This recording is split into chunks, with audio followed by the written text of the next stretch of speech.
sin and morality.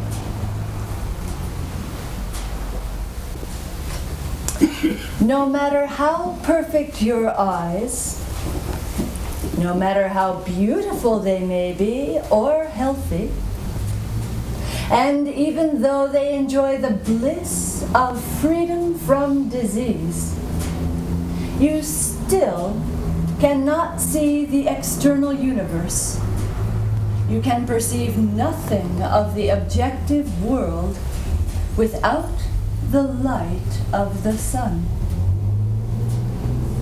The light of an electric lamp or a candle, the light of the moon, or the illumination of a kerosene lamp, all these are but extensions of sunlight.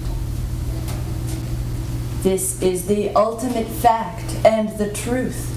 You cannot see without light. No matter how healthy you are, your relative life cannot exist without breathing and air.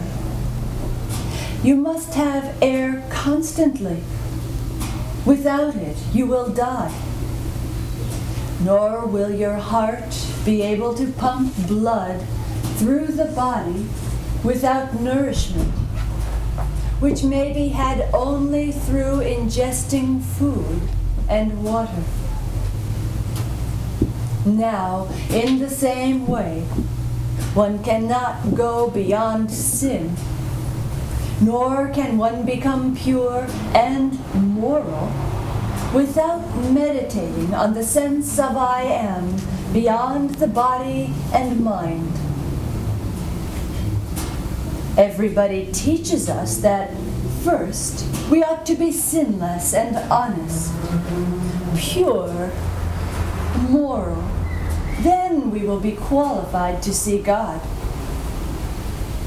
This might be true if we wished to view the artificial God, a plastic deity, but it is not true of the absolute God, the supreme being, absolute I am. As a matter of fact, if you are indeed wholly sinless and totally pure, thoroughly honest and moral and virtuous, then, of course, you would have no need to see God at all. So, I ask you, what is Satan? What is the devil? Individuality is the devil, and another name of personality is Satan. Indeed, they are twin brothers. Morality and purity, as we have said, are social appearances. But without the experience of God to validate them, they are not divine. They have no strength and are false. When divine morality and purity dawn in the human heart, then individuality and personality, which are only forms of selfishness, manifestations of the ego, they cannot exist. One cannot have the darkness of night on the one hand and the presence of the midnight sun, the midday sun on the other. Wherever there is sin, there is no God.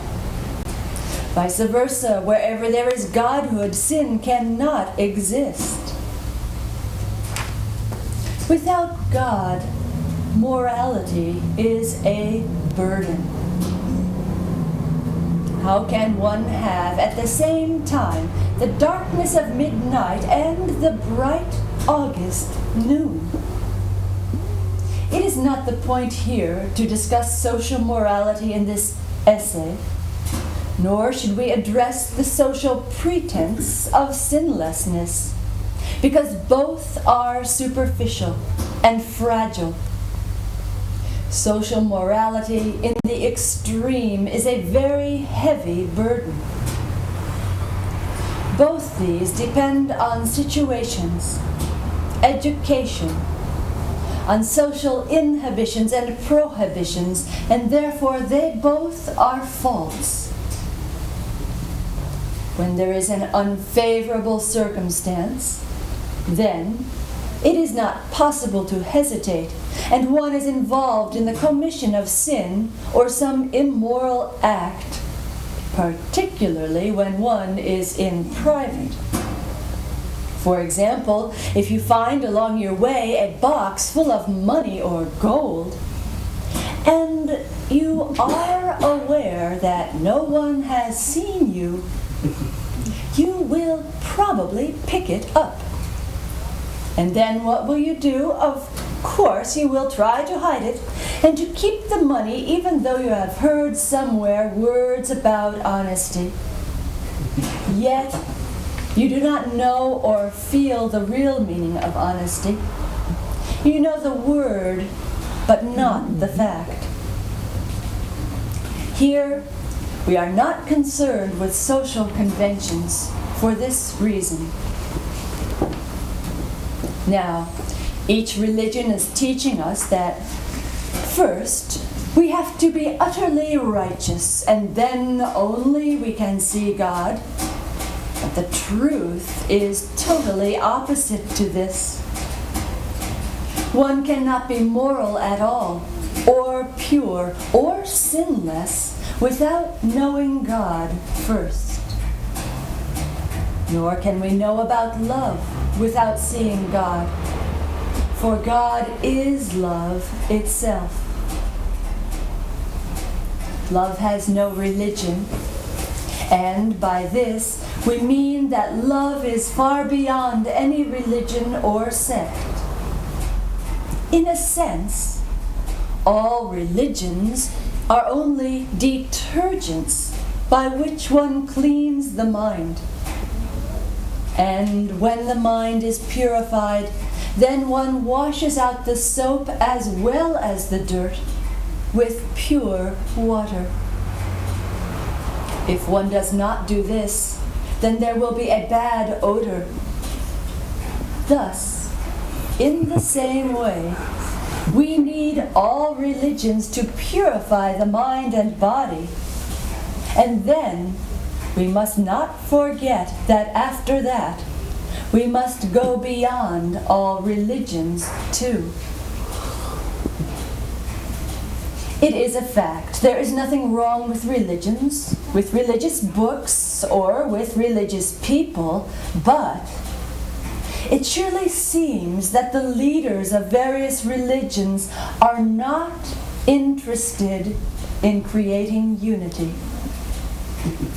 Rather, they seem intent on keeping people from the act of unity. All sincerely religious people are ready and anxious to become one. Even the ordinary person in the street will agree there is only one God. Yet, the chief leaders of religions will do nothing to unify mankind except talk about it. The talk goes nowhere. It is a mockery of the truth. So, in this situation, what is to be done? Some think that we must eradicate all sects, all religions from the face of this earth. It is impossible to do such a thing, even though mankind is suffering from disunity of all religions. Have you heard of any local or national or international war where religion was not involved in some way or another? All religions are needed, for all religions are like branches of the same world tree, and a healthy tree needs many branches and limbs. A beautiful tree is filled with growth, while a tree with just one or two limbs is not pretty to see. More branches grow yearly on a flourishing tree. Therefore, for the sake of unity and for the purpose of oneness, all religions must entirely renounce their absurd claims of exclusivity. And they must no longer say that my religion is the only religion. My founder is the only founder. My guru is the only guru, and other silly things like that. As long as this type of talk goes on, there is no hope for unity. Every religious leader and each religion in search of truth must renounce its monopoly over God and heaven and desist from stating that their founder is the only Son of God. Then it will be easy to unite all religions on a common basis.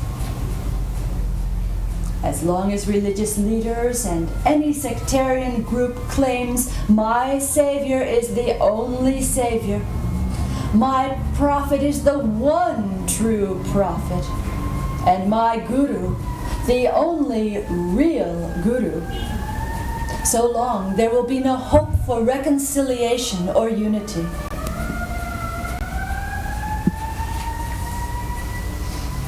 God and holy books are not the problem. Religious bosses and sectarian chieftains are the problem. They insist that all who do not accept their doctrines are stupid, and that the rest of the spiritual approaches to the ultimate are useless. Therefore, I ask you in all honesty, what is sin? The division of humanity into sects and cults is sin. And virtue is to unite them, as the many branches of one universal tree are united with the main central circulation. That circulation is the principle of I am. Such a man who unites people is the moving heaven on earth, and he is the true guru. Thus, as long as individuality and personality exist, then, even though we may have a meditative mind and try for samadhi, we will not be able to solve our problems. A person identified with body and mind does not know the ultimate truth. And now, to illustrate the pseudo-victory over karma, and to show the false sinlessness, I want to tell you the extremely charming story of Shri Narada Vimoha, or the confusion of Shri Narada.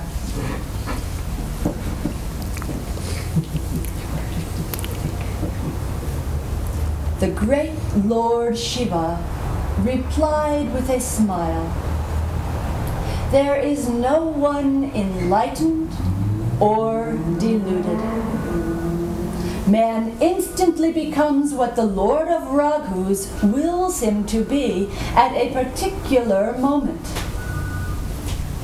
Said Yajnavalkya, "I am going to recount the virtues of Lord Ram. Listen with a devout mind. Renouncing pride and intoxication, O Tulasi Das, adore the Lord of Raghus, who puts an end to rebirth. In the Himalaya mountains, there was a most sacred cave. The beautiful heavenly stream Ganga flowed nearby. The sight of this most holy and charming hermitage highly attracted the mind of the celestial sage Narada. Seeing the mountain, the river, the forest glades, his heart developed love for the feet of Lakshmi's lord. The thought of Shri Hari broke the spell of the curse pronounced by Daksha, which would not allow him to stay in one place. And his mind, which was naturally sinless, fell into a trance. Seeing the sage's condition, Indra, the chief of the gods, became apprehensive. Thus, summoning the god of love, he received him with great honor and said, "For my sake, go with your associates." The god of love, who has a fish emblazoned on his standard, set out, gladdened at heart. Indra apprehended that the celestial sage sought to occupy his abode.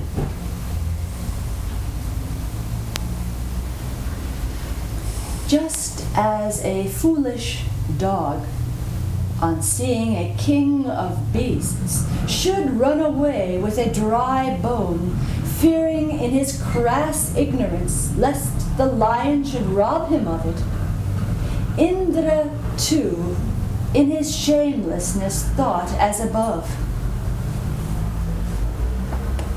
The god of love reached that hermitage, and he created a semblance of the vernal season by his illusory power.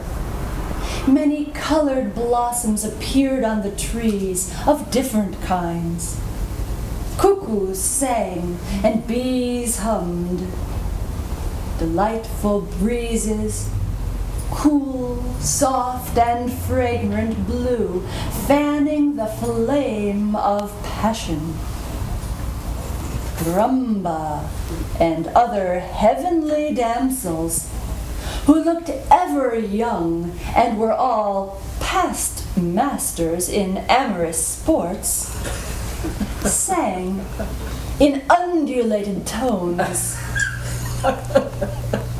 many tones of various kinds, and they sported in many ways, ball in hand.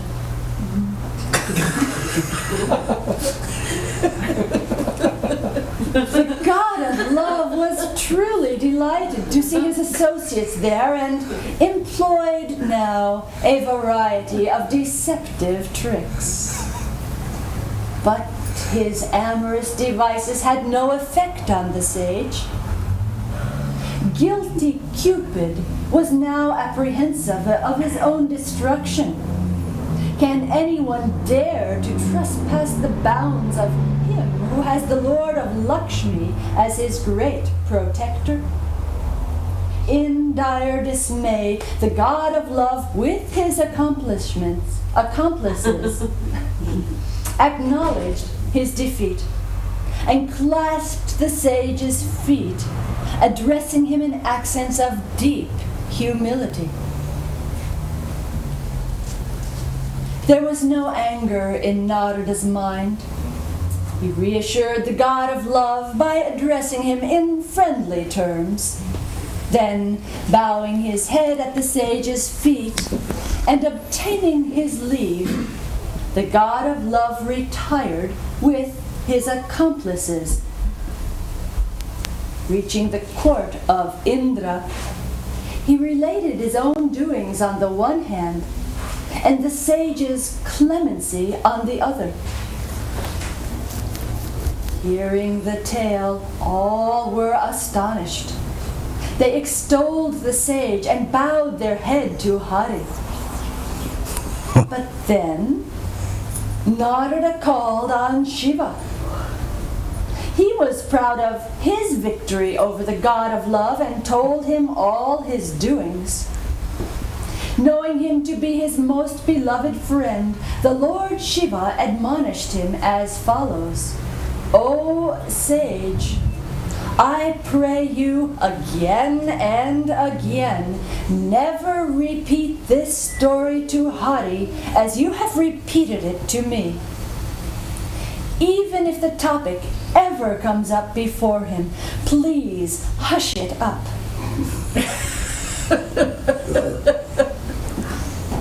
Wholesome was the advice given by Shambhu, Lord Shiva, but it did not please Narada.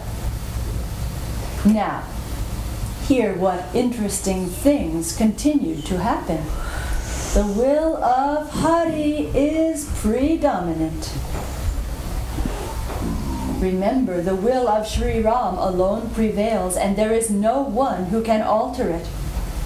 Lord Shiva's advice fell flat on the sage, who then went to the abode of Brahma, the creator, singing the glories of Shri Hari to the accompaniment of an excellent lute in his hand.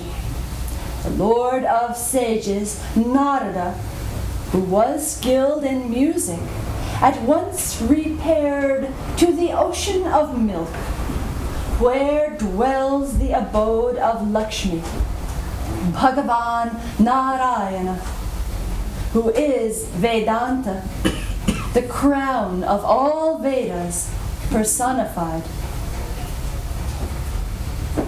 The abode of Rama, Lakshmi, rose to meet him in great joy and shared his seat with the sage. The Lord of the entire creation, animate as well as inanimate, said with a smile, "It is after a long time that you have showed me this favor, Reverend Sir."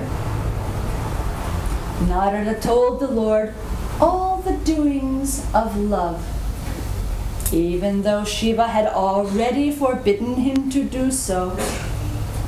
Yet, most formidable is the Maya, the deluding potency of the Lord of Raghus.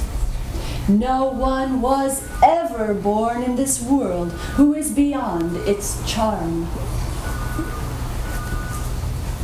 With an impassive look, yet in coaxing accents, said the Lord, "By your very thought, self-delusion, lust, arrogance, and pride disappear. Hark, O sage! The mind of him alone is susceptible to delusion, whose heart is devoid of wisdom and dispassion. You are steadfast in your vow of celibacy. You are resolute of mind. You can, of course, never be smitten with the pangs of love." Narada replied with a feeling of pride, "Yes, yes, Lord, yes, you're right. Of course, it's all due to your grace, but I am beyond all." The compassionate Lord listened, pondering, and saw that a huge tree of pride had sprouted in his heart. "I shall soon tear it up by the roots, for it is my vow to serve the best interest of my servants. I must contrive some plan which may do good to the sage and serve as a diversion for me." Oh, this is God talking, the highest God. Then, bowing his head at the feet of Shri Hari, Narada departed. The pride in his heart had swelled. The Lord of Lakshmi, goddess of prosperity, then set his Maya into operation. Now, hear her relentless doings. The Lord's Maya, his deluding potency, created on the way an entire city with an area of 800 square miles. The architectural beauties of that city excelled even those of Vishnu's own capital, Vaikunta. It was inhabited by graceful men and women, whom you would take to be so many incarnations of the god of love and his wife Rati. A king, Shilanidhi by name, ruled over that city. He owned numberless horses, elephants, and troops. He possessed the grandeur and luxury of 100 Indras and was a repository of grace, splendor, might, and wisdom. Now, by chance, the king had a daughter, Vishwamohini by name, whose beauty enraptured even Lakshmi. She was no other than Shri Hari's own Maya, the fountainhead of all virtues. Who could describe her charm? And as chance would have it, the princess was going to marry by self-election. Hence, kings beyond number arrived there as suitors. And by chance, the sportive sage Narada entered the city and inquired everything from the people. Hearing all that had been going on there, he wended his way to the king's palace, where the king paid him homage and gave him a seat. The king brought and showed the princess to Narada and said, "Tell me, after mature thought, all that is good or bad about her."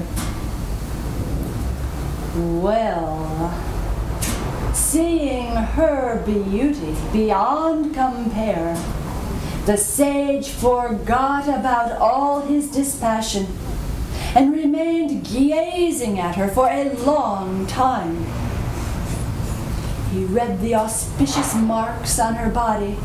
He was lost in reverie, gladdened at heart, but he would not openly mention the happy characteristics. He said to himself, "He who weds this girl shall become immortal, and no one shall be able to conquer him in battle.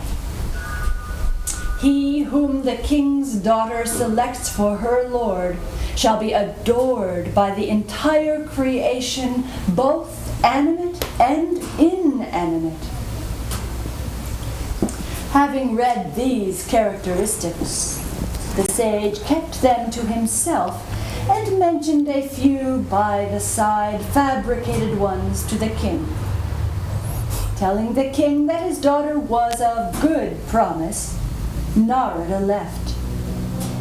But he thought deep within himself, "Let me devise some means whereby the princess may choose me for her husband." He had no more zeal to practice japa, no more mantras, no more austerity. Good God, how am I to get the girl? Was his only thought.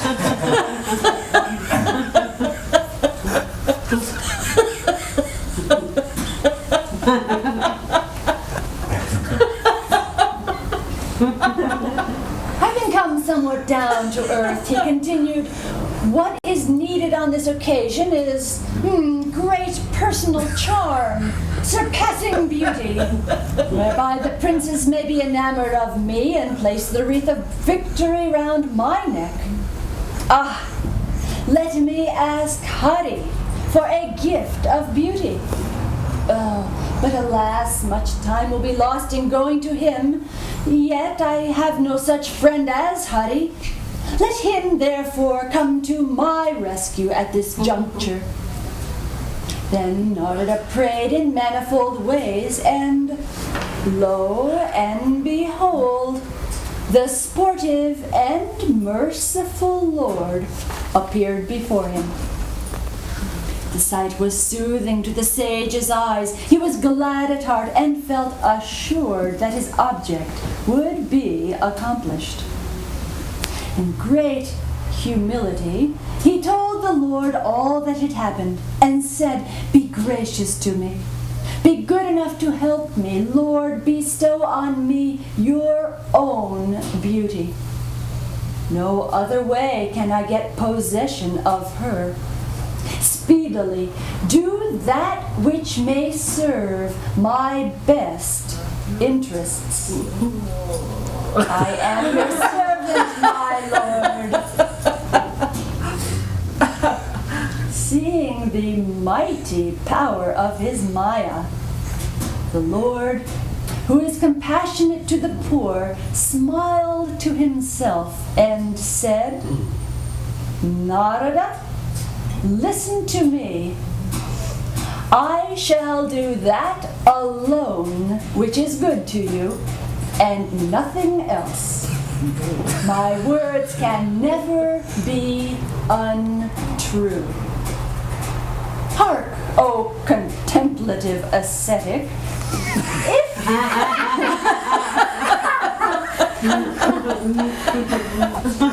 a patient distracted by malady asks for something which is harmful to him, the physician would not give it. In a like manner, I have resolved on doing what is good for you." So saying, the Lord disappeared.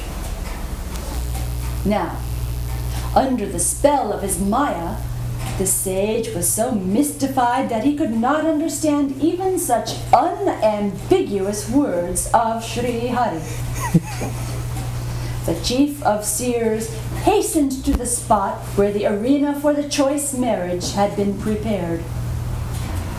Richly adorned, the royal suitors had occupied their respective seats, each with his own retinue. The sage was glad at heart, for he thought within himself, "My beauty is so surpassing that the princess will never commit the error of choosing for her husband anyone other than me."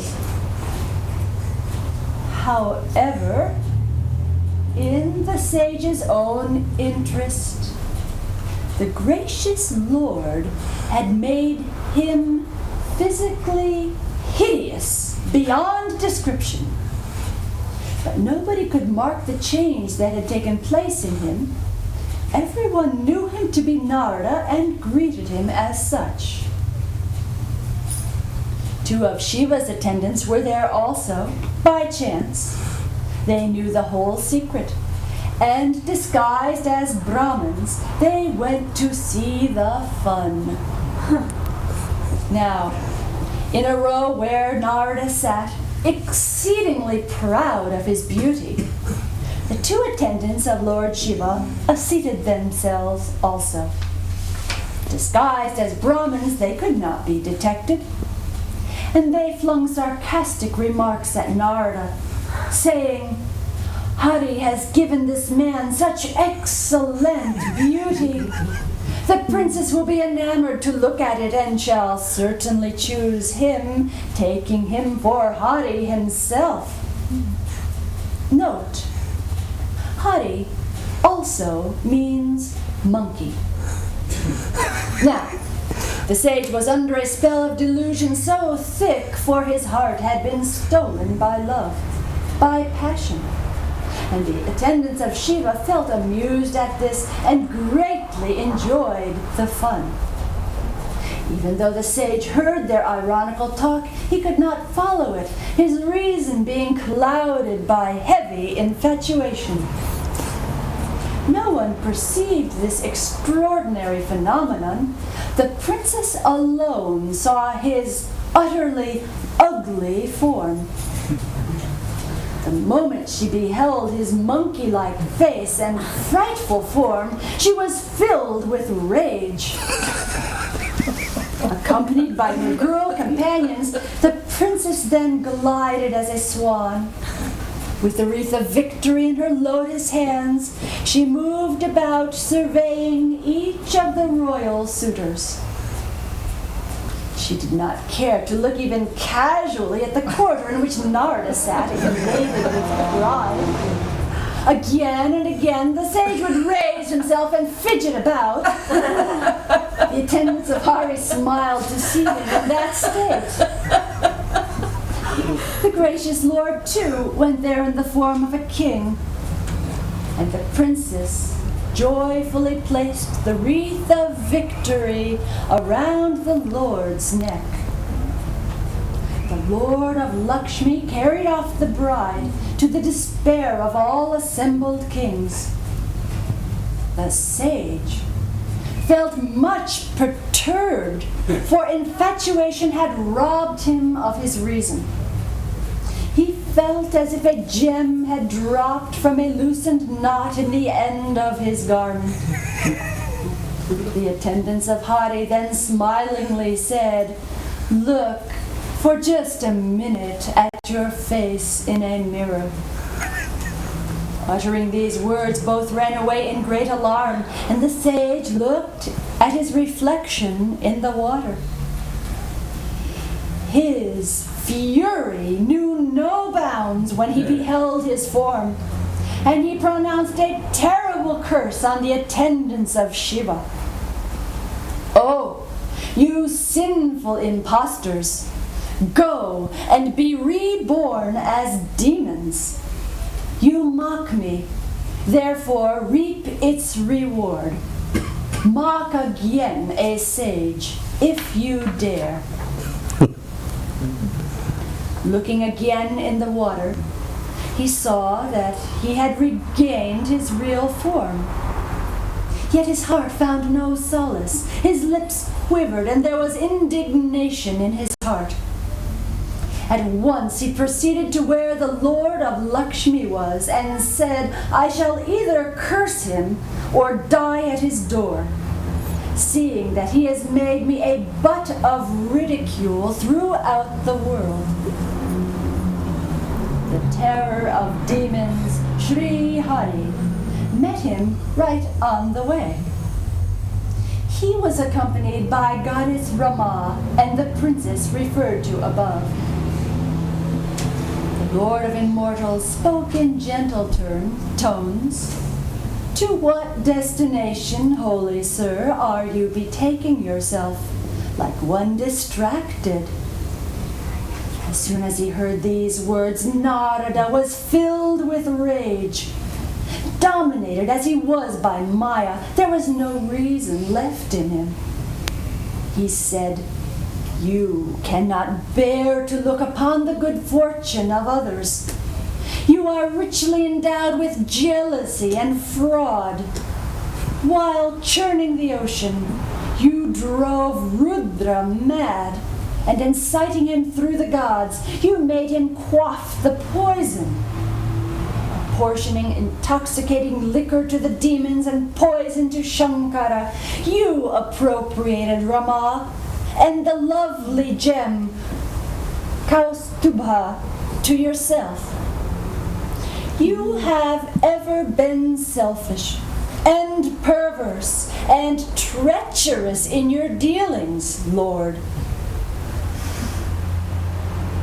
You are absolutely independent, subordinate to none. Therefore, you do whatever pleases your mind. You debase a good soul. You redeem a vile person, and neither rejoice nor grieve over it. Deceiving everyone, you have become habituated to such tricks. You entertain no fear, always zealous in pursuing your object. Good and evil deeds do not come in your way. No one has so far been able to correct you, God. You have this time played with fire. You shall reap what you have sown. Take that very form which you have imposed upon me. This is my curse. You made me look like a monkey. Therefore, you shall have monkeys for your helpmates. And as you have grievously wronged me, so shall you suffer the pangs of separation from your wife. Gladly accepting the curse, the compassionate Lord made many entreaties to the sage and withdrew the irresistible charm of his Maya. When Shri Hari lifted the spell of his Maya, there was neither Rama nor the princess to be seen by his side.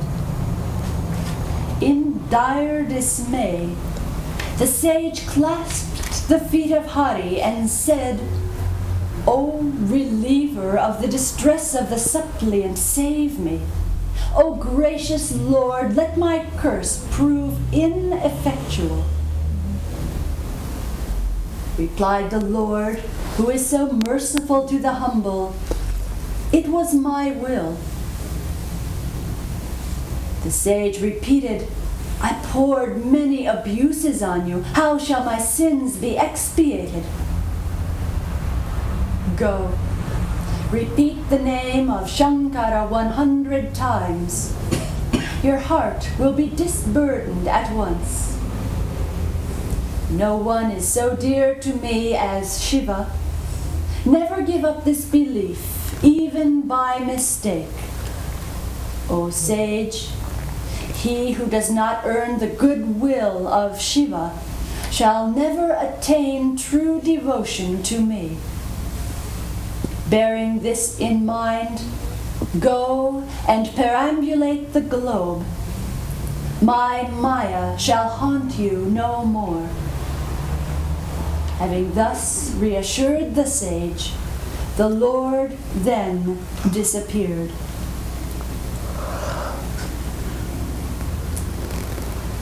This story of Shri Narada tells us that one cannot become sinless, honest, and moral until one meditates on the universal I Am, on Lord Shiva, beyond the body and mind. Therefore, nobody should feel pride about one's sinlessness, one's honesty or morality, etc., because these qualities and others like them are manifestations of the absolute I Am. When you meditate on I Am beyond the individual body and mind, then you become automatically sinless, honest, devoted, and moral. But in that condition, one is no more an individual. One has no more private personality. As long as Shri Narada had individuality and personality, so long he had a very angry nature. He was even ready to curse the absolute God himself.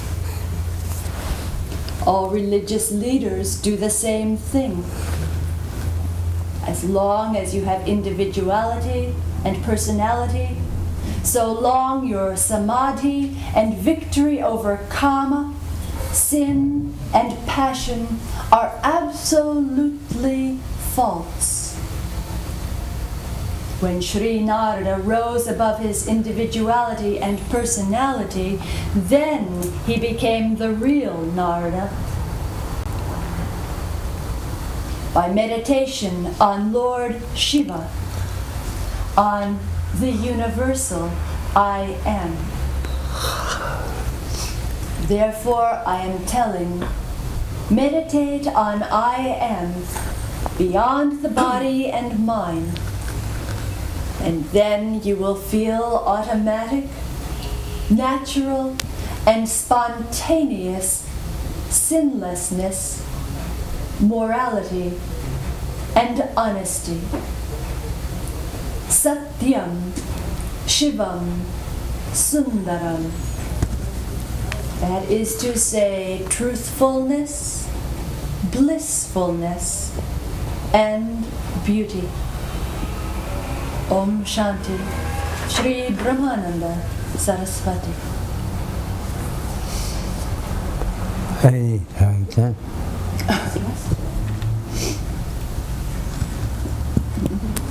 Any question? Any questions? Amen. Commentary. Jayanti ji. That would make a beautiful play. That was like a beautiful play. Uh-huh. Come to Ananda this summer. This is Jayanti's next challenge.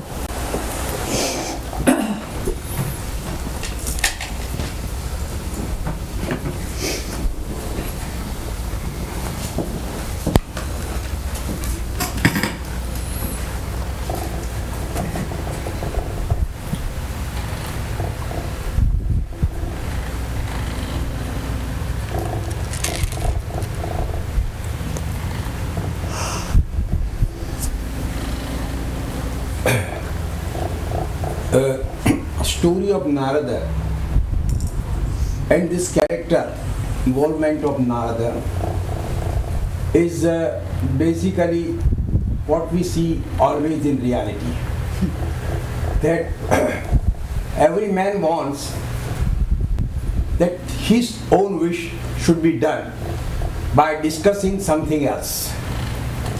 He always wanted that, Lord, this has been done in the world like this, and that we should now have the solution for it, because Narada is like a correspondence between earth and the heaven. He always comes to the earth just to give the news to the Lord, and the Lord, they say that he is always enjoying the Leela, the foibles of the human being. If you have seen that film called Oh My God, you will know that the whole concept is that the Lord is always interested in this human being who is a limited person, always thinking that he is unlimited. In the Fiddler on the Roof, always, if you have seen, the basic character talks to the God, and in that way he creates a compassion. The whole aspect in theatre as well as in mythology is that man has got everything, but because he puts his own limitations on his own self, and that limitations comes out of his own ego, and because he just wanted to talk about thy wish will be done, but he wanted to do his own wish to be done. And there, this conflict arises. So this conflict can be solved in so many ways. People solve it by laughter, people solve it by tragedy, people solve it by greed, people solve it by jealousy. And these are all those emotional things, what we call the spectrum of emotions, what Guruji calls always the ocean of electricity. But you see, the ocean sometimes becomes a small pond for yourself. That ocean becomes like you are a frog. Dong, dong, dong. You always jump into it and you are always talking about him. This noise to the upper self is always a noise of laughter. This noise to one's own self, if not realized, is the pain of all the things. So this story and this whole element was with that angle. This time in summer, Guruji is thinking of writing a story about Narada and how the world is going on. Because as you know, every time that there is always a problem. From this, we have seen just after 3 days, if you have seen the paper you will be reading, you will just see in the corner of everyday news something so funny about the human being. As this man who worked for the fire in San Francisco for so many years was now no more into his position. And his quotation was beautiful. He said that there is a leak in the boat And we should all gather to put down that leak. Because if that leak, when we will not be able to put it down, the boat will go in the water. And with the boat, we will all go together down into the water. This was the news, and this news is true all the time since so many years. Now, as Rajani says, he has a beautiful saying about all these things, that this is not a question of argument, that this is not a question of philosophy, that this is not to be discussed in the way of the puzzle. In West, he says, we have always this puzzle to be solved by different philosophy. But this is a darshan. This darshan is the thing, the enlightenment within. And this enlightenment within is the subject of India since so many years. Like they say that there is a specialist who always speak about the computer for years, and they have worked in West about how to develop computer. Up to the 5th generation of the artificial intelligence, that they are going to use this language and like that. But they have never in the world, people have thought for many years only of one thing, and that is consciousness. And this consciousness has been represented by so many gods. Actually speaking, there are not many gods, but this is a symbol. Shiva is a symbol of a particular consciousness. Vishnu is a symbol of a particular consciousness. Narada is a symbol of a particular consciousness. And creating this so that you can immediately identify yourself with those images, a sort of a theater has been created in your psyche. In that psyche, if you enjoy, then you enjoy the psyche and reality as such. Without joining into that, by objective observer, by drashta, you enjoy this lila. That is the subject. Thank you. Is there any question from anybody?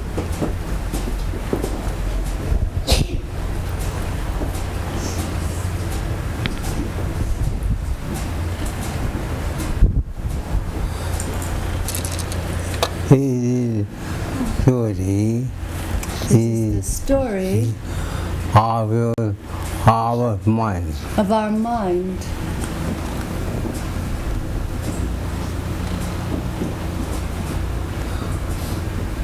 Can you see? Can you see? See?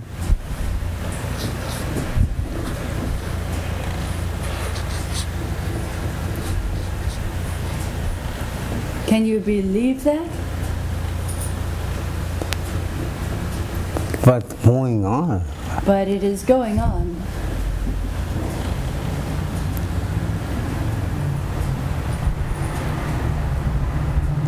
Without meditation, Without meditation, our honesty, our consciousness, our honesty, our honesty, honesty, morality our morality is pure.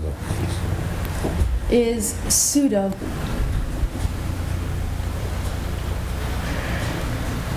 Because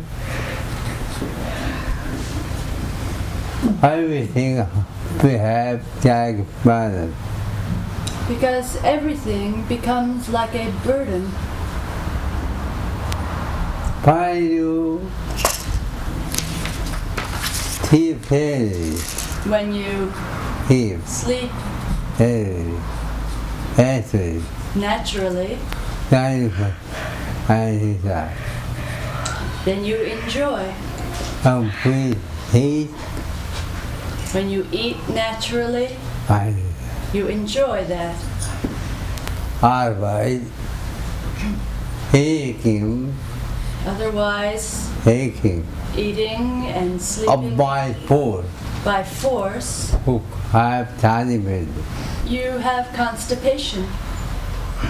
and food, eating by food, Sleeping by force, you have failure.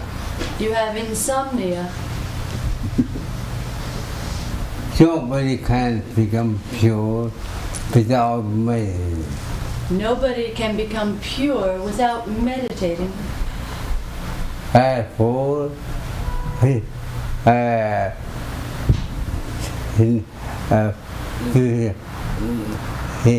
falls to meditate. Therefore, you all should meditate. Nobody can become free of faith, Nobody can become free of physics, guilt and anxiety, and anxiety, hunger, confusion, jealousy, and jealousy, so on and so forth, so on and so forth, without meditation. without meditation. How many people have Many people have, said they tell, that you become poor first that first you become pure and honest, and honest, then you will see heart. then you will see God.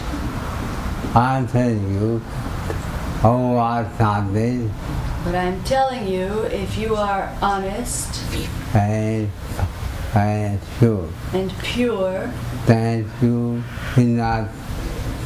then you Yeah. don't need to see God.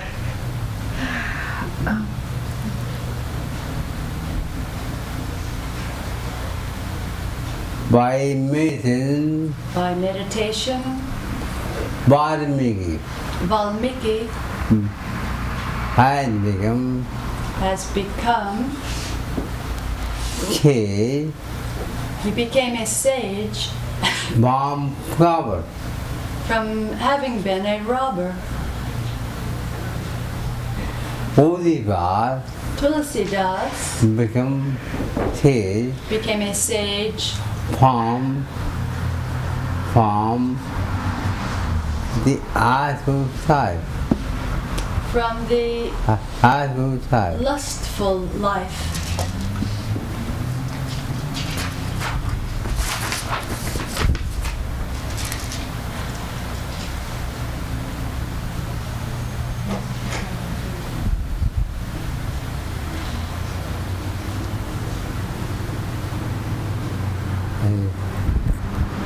Are there any questions?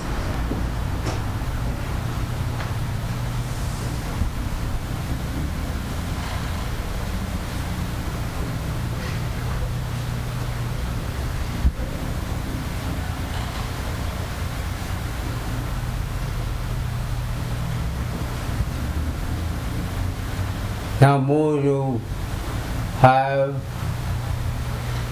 have meditation, The more you have meditation, the more you have harmony time. the more you have heavenly life. What is the definition of harmony itself?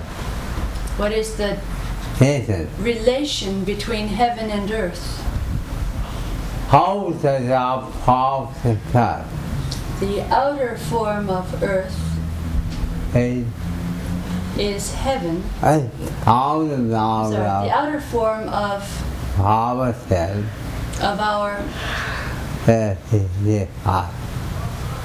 the outer form of things is earth, And how does our and the inner form of heaven? is heaven. Body, earth, The body is the part of earth. mind, heaven, The mind is heaven. mind is earth, a mind is earth, The mind is earth, and who is heaven? and the soul is heaven. Who is soul? Who The individual soul are you I am? or individual I am It is earth is earth, and a public I am heaven. and the cosmic I am is heaven. You are more things at the same time. You are both things at the same time. I was moving here out the house, If you are moving around your house and do not do minute, and you don't know how to come within, then you are on earth. then you are on earth. So you know how to go in, But if you know how to go in, and you are heaven. then you are heaven. When you go out, When you go out, you see God. you see earth. And you go in, When you go in, you see heaven. you see there heaven. Everybody has nobody can see the high and the higher heaven. But nobody can live in somebody else's heaven. Everybody has whole heaven has whole Everybody has their own heaven and earth.